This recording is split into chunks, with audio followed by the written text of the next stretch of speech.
മാഷെ നമസ്കാരം. നമസ്കാരം. കേന്ദ്രത്തിന്റെ ഗൂഢനീക്കത്തിന് വലിയ തിരിച്ചടി ഉണ്ടായിരിക്കുകയാണ് കഴിഞ്ഞ ദിവസം. അതായത് വനിതാ സംവരണ ബില്ല്. അത് ഡീലിമിറ്റേഷൻ നടത്തി സീറ്റുകൾ വർദ്ധിപ്പിച്ചുകൊണ്ട് നടപ്പിലാക്കാൻ ആഹ്, വന്നിരുന്ന നീക്കം പ്രതിപക്ഷം കൂടി പൊളിച്ചിരിക്കുന്നു എന്നുള്ളതാണ്. ഇപ്പം സ്ത്രീകൾക്ക് എതിരെയാണ്, സ്ത്രീ വിരുദ്ധമായിട്ടുള്ള ഒരു മുന്നണിയാണ് ഇന്ത്യ മുന്നണി. അതിലേറ്റവും പ്രധാനപ്പെട്ടിട്ട് കോൺഗ്രസ് എന്നൊരു പ്രചരണമാണ് ഏഹ്, ഈ വരും മണിക്കൂറുകളിലൊക്കെ അല്ലെങ്കിൽ വരും ദിവസങ്ങളിലൊക്കെ ബി.ജെ.പി. അഴിച്ചുവിടാൻ പോകുന്നത്. അതിനെന്തെങ്കിലും ശ്രദ്ധ ലഭിക്കുമോ? അല്ല, ഈ വിഷയത്തിൽ ബി.ജെ.പിക്ക് ഒറ്റ ലക്ഷ്യമേ ഉണ്ടായിരുന്നുള്ളൂ. അത് കോൺഗ്രസും അതേപോലെ തന്നെ പ്രതിപക്ഷവും മറ്റെല്ലാ കക്ഷികളും ചേരുന്ന സംഘം എന്ന് പറഞ്ഞ് സ്ത്രീവിരുദ്ധ സംഘമാണ്. സ്ത്രീകൾക്കെതിരെയാണ് എന്ന് വരുത്തുക എന്നത് മാത്രമായി. കാരണം ഈ ബില്ല് ഈ രീതിയിൽ അവതരിപ്പിക്കപ്പെടുന്ന സമയത്ത് ബി.ജെ.പിക്ക് അറിയാമായിരുന്നു ഇത് പരാജയപ്പെടും എന്നുള്ള കാര്യം. കാരണം 2 ഭൂരിപക്ഷം എന്ന് പറയുന്നത് എളുപ്പമില്ല ഇപ്പോൾ നിലനിൽക്കുന്ന പാർലമെൻറ്റ് വ്യവസ്ഥയ്ക്കനുസരിച്ച്. ഇപ്പോൾ ഉള്ള പാർലമെൻറ്റിലെ അംഗസംഖ്യ അനുസരിച്ച് 2 ഭൂരിപക്ഷം ഒരിക്കലും ബി.ജെ.പിക്ക് നേടാനായിട്ട് കഴിയില്ല. കഴിഞ്ഞ അതായത് രണ്ടാം മോദി സർക്കാർ അല്ല മൂന്നാം മോദി സർക്കാർ. മൂന്നാം മോദി സർക്കാർ കൂടുതൽ ദുർബലമാണ്. അതിശക്തമായിട്ടുള്ള രീതിയിൽ പ്രതിപക്ഷത്തിന് ആഞ്ഞടിക്കാനായിട്ട് അത്രയധികം എം പിമാർ ഉള്ള ഒരു പാർലമെൻറ്റാണ് ഈ പുതിയ പാർലമെൻറ്റ്. അപ്പോൾ ഇവിടെ ഇവർക്ക് അറിയാൻ പാടില്ലാത്തൊരു കാര്യമല്ല. അമിത്ഷായ്ക്കും അതുപോലെ നരേന്ദ്രമോദിക്കും കൃത്യമായിട്ട് അറിയാവുന്ന കാര്യമായിരുന്നു ഇത് പരാജയപ്പെടാൻ സാധ്യതയുണ്ട് എന്നുള്ളത്. പരാജയപ്പെടാൻ സാധ്യതയുണ്ടെന്ന് അറിഞ്ഞിട്ടും അത് അവതരിപ്പിച്ച് പരാജയം ഏറ്റുവാങ്ങുന്നത് മറ്റൊരു വിജയത്തിന് വേണ്ടിയിട്ടാണ്. ആ മറ്റൊരു വിജയം എന്ന് പറയുന്നത് രാഷ്ട്രീയമായിട്ട് പ്രതിപക്ഷത്തെ സ്ത്രീവിരുദ്ധരായിട്ട് പ്രഖ്യാപിക്കുക എന്നുള്ളതാണ്. ആ പ്രഖ്യാപനം നടന്നു കഴിഞ്ഞു. അതിൻ്റെ പ്രചരണം നടന്നുകൊണ്ടിരിക്കുകയാണ്. തെരഞ്ഞെടുപ്പ് നടക്കുന്ന എല്ലാ സംസ്ഥാനങ്ങളിലും അതിശക്തമായിട്ട് സ്ത്രീകളെ സ്വാധീനിക്കുന്നതിന് വേണ്ടി ഈ വിഷയം അവരവതരിപ്പിക്കും. അങ്ങനെ അവരവതരിപ്പിക്കുന്ന സമയത്ത് തന്നെ പ്രതിപക്ഷത്തിനും സംസാരിക്കാൻ തീർച്ചയായിട്ടും ഇതിൽ കാമ്പുണ്ട്, കഴമ്പുണ്ട്. അവർ പറയുന്നൊരു കാര്യം എന്താണ്, ഇങ്ങനെ 50% വെച്ച് ഓരോ സംസ്ഥാനത്തിൻ്റെയും അംഗസംഖ്യ ഉയർത്തി കഴിഞ്ഞാൽ പിന്നീട് വരുന്ന പാർലമെൻറ്റിൽ അല്ലെങ്കിൽ അത്തരത്തിൽ തിരഞ്ഞെടുപ്പ് നടന്ന പാർലമെൻറ്റിൽ ദക്ഷിണേന്ത്യൻ സംസ്ഥാനത്തിൻ്റെ ഒരു സ്വാധീനം ആവശ്യമില്ല ഇന്ത്യ ഭരിക്കാൻ. ദക്ഷിണേന്ത്യൻ സംസ്ഥാനത്തെ വെട്ടിമുറിച്ച് മാറ്റുന്നതിന് തുല്യമായി തീരും. എന്തുകൊണ്ടാണ് അത് ഒരു വിഷയമായിട്ട് ചർച്ച ചെയ്യപ്പെടുന്നത്? ദക്ഷിണേന്ത്യയിൽ ബി.ജെ.പി. പരാജയപ്പെടുന്നു എന്നുള്ളതാണ്. ദക്ഷിണേന്ത്യയിൽ കേരളത്തിൽ ബി.ജെ.പി. ഇല്ല, കർണാടകത്തിൽ ബി.ജെ.പി. ഇല്ല, തമിഴ്നാട്ടിൽ ബി.ജെ.പി. ഇല്ല, ആന്ധ്രാപ്രദേശിലില്ല, തെലുങ്കാനയിൽ അവരുടെ ശക്തി ദുർബലം. അപ്പോൾ ഇത്രയും സംസ്ഥാനങ്ങൾ കൂടുന്ന സമയത്താണ് ദക്ഷിണേന്ത്യൻ സംസ്ഥാനം എന്ന് പറയുന്നത്. ബി.ജെ.പിക്ക് മേമ്പടിക്ക് പോലും എം പിമാരെ സ്വന്തം നിലയിൽ വിജയിപ്പിക്കാൻ പറ്റാത്ത ഈ സംസ്ഥാനങ്ങൾ നിലനിൽക്കുമ്പോൾ ബി.ജെ.പിക്ക് ഇന്ത്യ ഭരിക്കാനായിട്ട് ഈ സംസ്ഥാനങ്ങളിൽ നിന്ന് വരുന്ന എം പിമാർ പ്രതിസന്ധി സൃഷ്ടിക്കുന്നുവെന്ന് അവർക്ക് തോന്നുമ്പോഴാണ് അവർ അതിനെ മറികടക്കാൻ വേണ്ടിയിട്ട് യഥാർത്ഥത്തിൽ അതിനിടയ്ക്ക് ഒരു ഒട്ടുസൂത്രം എന്ന നിലയ്ക്ക് സ്ത്രീ സംവരണം ആ ബില്ല് പാസ്സായി കഴിഞ്ഞാൽ ആ പാസ്സായി അനുസരിച്ചിട്ട് കാര്യങ്ങൾ ചെയ്താൽ മതി. പക്ഷേ പാസ്സായി അനുസരിച്ച് ചെയ്യുമ്പോൾ ഇപ്പം നിലവിലുള്ള പുരുഷന്മാരായിട്ടുള്ള എം പിമാരുടെ എണ്ണം വളരെ കുറഞ്ഞു പോകും. അത് ഒഴിവാക്കാനായിട്ട് എണ്ണം കൂട്ടുക എന്നുള്ളതാണ്. എണ്ണം കൂട്ടിയിട്ട് കൂടുതൽ വരുന്നതായിട്ടുള്ള എണ്ണങ്ങളിൽ നിന്ന് സ്ത്രീകൾക്ക് സംവരണം ചെയ്ത് ഇത്ര 33% കൊണ്ടുവന്ന് കാര്യങ്ങൾ അവതരിപ്പിക്കാം എന്നുള്ളതാണ്. അതൊക്കെ ശരി, എല്ലാവർക്കും അംഗീകരിക്കാൻ പറ്റുന്ന കാര്യമാണ്. കുഴപ്പം എന്താണെന്ന് വെച്ചാൽ അങ്ങനെ ചെയ്യുമ്പോൾ ഇങ്ങനെ ഒരു പ്രശ്നം അതിനകത്ത് വളരെ ശക്തമായിട്ട് രാഷ്ട്രീയമായിട്ട് ഉയർന്നു വരുന്നുണ്ട്. അതായത് ദക്ഷിണേന്ത്യൻ സംസ്ഥാനങ്ങളില്ലാതെ തന്നെ ഇന്ത്യ ഭരിക്കാം എന്ന ബി.ജെ.പിയുടെ കാഴ്ചപ്പാട് നടപ്പിലാക്കാൻ വേണ്ടിയിട്ടാണ് അവർ ഇപ്പോൾ ഭരണഘടനാ ഭേദഗതി ബിൽ അവതരിപ്പിക്കാനായിട്ട് ശ്രമിച്ച് പരാജയപ്പെട്ടു കഴിഞ്ഞാൽ ഇനി വീണ്ടും ഈ വിഷയം ഡീലിമിറ്റേഷൻ്റെ വിഷയം ഭരണഘടനാപരമായിട്ടുള്ള വിഷയമായി കുറച്ചു കാലം കഴിയുമ്പോൾ ഉയർന്നു വരും. അത് സെൻസസ് പൂർത്തീകരിക്കുന്ന സമയത്താണ്. ഇപ്പോൾ തുടങ്ങിയിരിക്കുന്നതായിട്ടുള്ള സെൻസസ് പൂർത്തീകരിച്ചു കഴിഞ്ഞാൽ ആ സെൻസസിൻ്റെ അടിസ്ഥാനത്തിൽ ഡീലിമിറ്റേഷൻ നടപ്പിലാക്കേണ്ടി വരും. അങ്ങനെ നടപ്പിലാക്കുമ്പോഴും ദക്ഷിണേന്ത്യൻ സംസ്ഥാനങ്ങൾക്ക് സീറ്റ് കുറവ് കിട്ടാനാണ് സാധ്യത എന്നാണ് ഞാൻ മനസ്സിലാക്കുന്നത്. ഇതിലിപ്പോൾ 2011 മാനദണ്ഡമാക്കരുത് എന്നുള്ളതാണ്. നിലവിലിപ്പം പുതിയ സെൻസസ് നടന്നുകൊണ്ടിരിക്കുകയാണ്. 27-ലാണ് അത് പൂർത്തിയാവുക.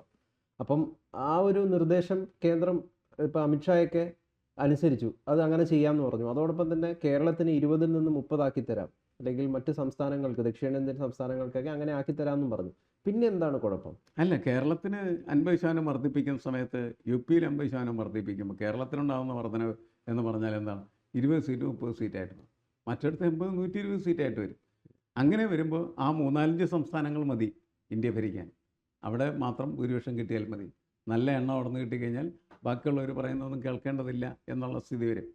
ഒന്നില്ലെങ്കിൽ പാർലമെൻറ്റിൻ്റെ സ്ട്രക്ചർ, അതിൻ്റെ സ്വഭാവം വേറെ രീതിയിൽ മാറ്റി തീർക്കുക, അല്ലെങ്കിൽ എല്ലാ സംസ്ഥാനത്തിനും തുല്യമായിട്ടുള്ള പ്രാധാന്യം ഉറപ്പുവരുത്തുന്ന തരത്തിൽ ആനുപാതിക പ്രാതിനിധ്യ സംവിധാനം എന്ന് പറയുന്നത് സാധ്യമാക്കി തീർക്കുക. ഇതിലിപ്പോൾ 50% എന്നുള്ളതാണല്ലോ ഒരു സാമാന്യ ലോജിക്ക് എന്ന് പറയുന്നത്. അല്ല, നമുക്കിപ്പോൾ അറിയാവുന്ന കാര്യമുള്ളത് വളരെ സിമ്പിളായിട്ടുള്ള കാര്യമാണ്. ബീഹാർ, അതേപോലെ തന്നെ മധ്യപ്രദേശ്, ഉത്തർപ്രദേശ്, രാജസ്ഥാൻ, അതൊക്കെ മതിയാവില്ലേ ഈ ആവശ്യത്തിനുള്ള എണ്ണം കിട്ടാനായിട്ട്? അവിടെ മാത്രം ജയിച്ചാൽ മതി. മഹാരാഷ്ട്രം കൂടി വേണമെങ്കിൽ കൂട്ടാം. ബാക്കിയുള്ള എല്ലാ സംസ്ഥാനങ്ങളിലും BJP ഒന്നും അല്ലെങ്കിൽ പോലും BJP ആയിരിക്കും ഇന്ത്യ ഭരിക്കുക എന്നുള്ളതാണ്. അപ്പോൾ 2 വിഷയങ്ങളാണ് പ്രതിപക്ഷം ഇതിനകത്ത് നേരിടുന്നത്. ഒന്ന്, BJPയുടെ കേന്ദ്രത്തിൽ ചെന്ന് രാഷ്ട്രീയമായിട്ട് വെല്ലുവിളിക്കാനായിട്ടുള്ള കരുത്ത് നേടുക. എന്നുവെച്ചാൽ ഉത്തർപ്രദേശിൽ നിന്നും മധ്യപ്രദേശിൽ നിന്നും മഹാരാഷ്ട്രയിൽ നിന്നും രാജസ്ഥാനിൽ നിന്നുമൊക്കെ MP-മാരെ ഉണ്ടാക്കാനായിട്ടുള്ള കഴിവ് പ്രതിപക്ഷത്തിനുണ്ടാവണം. അതാണ്. അങ്ങനെ ഉണ്ടായാൽ മാത്രമാണ് അവർക്ക് BJP വെല്ലുവിളിക്കാനായിട്ട് കഴിയുള്ളൂ.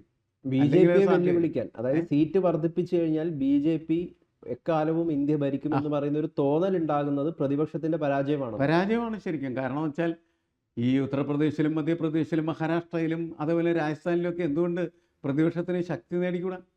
അവരെ ശക്തി നേടിയാൽ മാത്രമാണല്ലോ അധികാരത്തിലേക്ക് തിരിച്ചു വരുന്നതിനെക്കുറിച്ച് ചിന്തിക്കേണ്ട കാര്യമുള്ളൂ. അപ്പോൾ ഒരു തരത്തിൽ പരിശോധിച്ചാൽ അവർ ഈ പറയുന്നതിൽ വലിയ കാമ്പില്ല. കാരണം ഈ പറയുന്ന കേന്ദ്രങ്ങളിലൊന്നും രാഷ്ട്രീയമായിട്ട് ശക്തി ഇല്ലാതെ പോയതിൻ്റെ ഉത്തരവാദിത്വം BJPക്കല്ല. അതായത് ഇവർക്ക് ഉണ്ടാകുന്ന തോന്നൽ എന്ന് പറയുന്നത് പാർലമെന്റ് സീറ്റ് വർദ്ധിപ്പിച്ചു കഴിഞ്ഞാൽ അവിടെയൊക്കെ നിർത്തുന്ന സ്ഥാനാർത്ഥികളെ BJPക്കാർ തന്നെ വിജയിച്ച് വരും എന്നുള്ളതാണ്. എല്ലാവരും അതായത് BJPക്കാരായിരിക്കും. ജനങ്ങൾ അപ്പം BJPക്ക് വോട്ട് ചെയ്യുന്നതാണല്ലോ പറയുന്നത്. അപ്പൊ ഇവർക്ക് എന്തുകൊണ്ട് ജനം വോട്ട് ചെയ്യുന്നില്ല? അതാണ് ബേസിക് ആയിട്ടുള്ള ക്വസ്റ്റ്യനകത്ത്. സത്യത്തിൽ ഇതിന് ഒരു പ്രസക്തിയില്ല. മാത്രമല്ല ഇനിയിപ്പോൾ ഇത് വരില്ലേ, കുറച്ച് കഴിയുമ്പോൾ സെൻസസ് ഒക്കെ പൂർത്തീകരിച്ച് വരുമ്പോൾ സീറ്റുകളുടെ എണ്ണം കൂടുതൽ അവിടെ ഇരിക്കും, ഇവിടെയല്ല. അവിടേക്ക് ഇങ്ങനെ പെരുകിക്കൊണ്ടിരിക്കുകയാണ് ഇഷ്ടംപോലെ ആൾ. ജനസംഖ്യയൊക്കെ നമ്മൾ കേരളത്തെ പോലെയുള്ള സംസ്ഥാനങ്ങളാണല്ലോ ജനസംഖ്യാ നിയന്ത്രണം കൃത്യമായിട്ട് പാലിച്ചിട്ടുള്ളത്. അല്ലാത്ത സംസ്ഥാനങ്ങളിലൊക്കെ ഇത് ഇങ്ങനെ പെരുകിക്കൊണ്ടിരിക്കുന്നുണ്ട്, കൂടിക്കൊണ്ടിരിക്കുന്നുണ്ട്. ആ കൂടുന്നതിനനുസരിച്ച് അവിടെ സീറ്റുകൾ കൂടും. അപ്പോൾ ഇനിയിപ്പോൾ നമ്മളെ പണ്ടത്തെ പള്ളിയിലച്ചന്മാരൊക്കെ പറഞ്ഞ മാതിരി ക്രിസ്ത്യാനികളൊക്കെ 3-4 പ്രസവം നടത്തണം എന്ന് പറഞ്ഞ മാതിരി കേരളത്തിലേക്ക് ആളുകൾ എല്ലാവരും പ്രസവിക്കണമെന്ന് ഇവർ പറയുമോ എന്നാണ് ഞാൻ ചോദിക്കുന്നത്. അങ്ങനത്തെ അവസ്ഥയിലേക്ക് അത് മാറുമോ? എൻ്റെ പൊളിറ്റിക്കൽ ആൻസർ, രാഷ്ട്രീയ ഉത്തരം എന്ന് പറഞ്ഞാൽ ഈ ഉത്തർപ്രദേശ്, മധ്യപ്രദേശ്, മഹാരാഷ്ട്ര, രാജസ്ഥാൻ, ബീഹാർ മുതലായ സ്ഥലങ്ങളിൽ രാഷ്ട്രീയമായ ശക്തി നേടുക പ്രതിപക്ഷം എന്നുള്ളത് മാത്രമാണ്. അങ്ങനെ രാഷ്ട്രീയ ശക്തി നേടിയാൽ മാത്രമേ നിങ്ങൾക്ക് BJP എന്ത് പറ്റും വെല്ലുവിളിക്കാനായിട്ട് കഴിയും. അല്ലെങ്കിൽ BJPയെ വെല്ലുവിളിക്കാനായിട്ടുള്ള സാധ്യത കുറവാണ്. ഈ സംഭവത്തിൽ ഒരു കാര്യം മാത്രമാണ് പ്ലസ്സായിട്ട് കിടക്കുന്നത്. എന്താണ്? ഈ BJP ഭരിക്കാൻ കയറിയതിന് ശേഷം 2014 ഭരിക്കാൻ കയറിയതിന് ശേഷം ആദ്യമായിട്ടാണ് ഒരു ഭരണഘടനാ ഭേദഗതി ബില്ല് പരാജയപ്പെട്ടു പോകും. അതായത് BJPയെ പൊളിച്ചെടുക്കാനായിട്ട് പ്രതിപക്ഷത്തിന് കഴിഞ്ഞ ആദ്യത്തെ അവസരം എന്ന നിലക്ക് മാത്രമാണ് ഈ മുഹൂർത്തത്തിന് പ്രസക്തിയും പ്രാധാന്യവും. ഇവിടെ മറ്റൊരു ലക്ഷ്യത്തിലേക്ക് BJP ഇത് നയിക്കാൻ സാധ്യതയുണ്ട്. കാരണം പ്രതിപക്ഷം വലിയ ശക്തിയായിട്ട് ഒരു രാജ്യത്തുണ്ടെങ്കിൽ നല്ല വികസന പ്രവർത്തനം അല്ലെങ്കിൽ നല്ല നിയമങ്ങളൊന്നും ഭേദഗതി ചെയ്യാൻ വേണ്ടിയിട്ട് അല്ലെങ്കിൽ കൊണ്ടുവരാൻ വേണ്ടിയിട്ട് സാധിക്കില്ല എന്നുള്ളത്. അങ്ങനെ ഒരു പ്രചരണത്തിലേക്ക് മാറിത്തീരാനുള്ള സാധ്യതയുണ്ട്. ഇപ്പോൾ ആർട്ടിക്കിൾ 370 ആയിക്കോട്ടെ, മുത്തലാഖ് ആയിക്കോട്ടെ, അങ്ങനെയുള്ള പല ഇതും BJP കൊണ്ടുവന്നു. അവർക്ക് വലിയ കയ്യടിയൊക്കെ ലഭിച്ചു. അസാധ്യമായത് സാധ്യമാക്കുന്ന ഒരു ഭരണമാണ് BJP കാഴ്ചവെക്കുന്നതെന്നൊക്കെ പലരും അഭിപ്രായപ്പെട്ടു. അതൊക്കെ ആ കാലഘട്ടത്തിൽ അവർക്ക് ചെയ്യാൻ പറ്റിയത് പ്രതിപക്ഷം വളരെ ദുർബലമായിരുന്നു എന്നതുകൊണ്ട് കൂടിയാണല്ലോ. അതെ, അത്തരത്തിലുള്ള കാര്യങ്ങളൊക്കെ നടപ്പിലാക്കുമ്പോൾ എതിർ ശബ്ദങ്ങളുണ്ടല്ലോ, അവരെ ശബ്ദം എന്ന് പറയുന്നു, അതിനെ അവർ കേട്ടോ? ഇല്ലല്ലേ. ഈ സർവാധിപത്യ സ്വഭാവം ഒരു രാഷ്ട്രീയ പ്രസ്ഥാനത്തിന് ഉണ്ടാകുന്ന സമയത്ത് പ്രതിപക്ഷ ശബ്ദം കേൾക്കാൻ അവർ തയ്യാറാവില്ല. ആക്ച്വലി വേണ്ടതെന്താണ്? ഇത്തരം പരിപാടികളൊക്കെ നടപ്പിലാക്കുന്ന സമയത്ത് അതിൻ്റെ അഫക്റ്റഡ് പാർട്ടീസ്, അതുകൊണ്ട് ദുരന്തമനുഭവിക്കുന്നതായിട്ടുള്ള മനുഷ്യർ അവരുടെ വിഷയങ്ങൾ കേൾക്കുകയും അതിന് പരിഹാരം നിർദ്ദേശിക്കുകയും ചെയ്യേണ്ടതാണ്, പരിഹാരം ഉണ്ടാക്കുകയും ചെയ്യേണ്ടതാണ്. അത് പക്ഷേ ഉണ്ടാകുന്നില്ല.